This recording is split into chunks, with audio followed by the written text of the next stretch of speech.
Swak na swak, kombong datingan para sa ating kutis.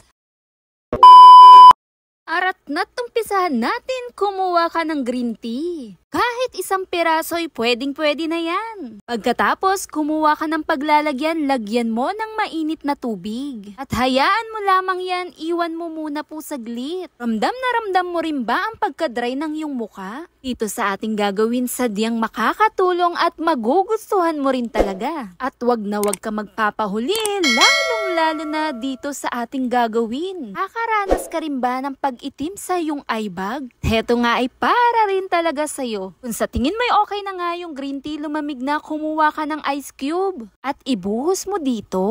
Depende sa dami, depende rin sa ilan kailangan mo. At hayaan mo lang ito lumamig kinabukasan. Saka mo na umpisahan, gawin mo rin to. Pagkatapos, may sobra pa nga sa green tea na ginawa natin. Kumuha ka ng empty bottle, yung may spray bottle, mas maganda. Ito sa ating green tea, makakatulong din talagang magpaputi lalo sa ating balat. Lalong-lalo na sa ating mukha. Dahil sa pagkakaroon ng antioxidant, makakatulong makaalis lalo sa dumi. Dahil pinapanatilihin din talagang malinis lalo sa ating kutis. Nagbibigay lambot lalo sa ating mukha. Pagkakuha mo nga ng bulak, i-spray-spray mo to, gamitin mo lang to araw-araw, panggamit mo, panglinis mo rin sa iyong mukha. Makakatulong din to lalong-lalo na sa may acne o oily skin. Kung nakakaranas ka rin ng pagka-dryness, pwede mong gamitin to para bumalik din talaga ang moisture ng iyong mukha. Sobrang ganda rin talaga gamitin lalo sa ating mukha.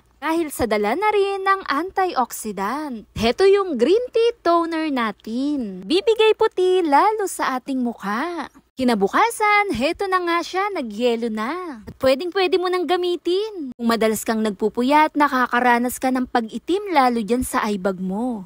Sobrang bagay din talaga, instant ganda lalo dyan. Heto na nga yung green tea. Under eye, ice cube natin. Para sa mga maiitim na eye bag, mapupungay na mata. Alisin ang madilim sa ilalim ng eye bag natin. Isang natural na paraan din talaga na sobrang ganda kahit ako'y gustong-gusto ko rin. At di lang yan, nakaka-refresh din talaga ang datingan nito. Kung ikaw ay meron din eye bag na gaya na rin ng sa akin. Heto nga yung instant na kailangan mo rin. Scrub mo nga lang ito, pwede mo naman direkta rin sa buong mukha mo. Pero sa akin, dito lang mismo sa pinaka-eye bag natin. Dahil ang dala ng yelo, sobrang ganda rin talaga at nakaka-refresh lalo sa mukha. At pwedeng-pwede mong ulit-ulitin. Sobrang kamangha-mangha ng dala ng mga tiyaan nito. Huwag na huwag mong itatapon yung pinaka-tiyaan natin. Itabi mo muna yung green tea na yan. Perfect na perfect combo rin talaga ang dala nito. Katulong din talagang makaputi, makarefresh lalo sa ating mukha. Yun lang, follow for more. Bye!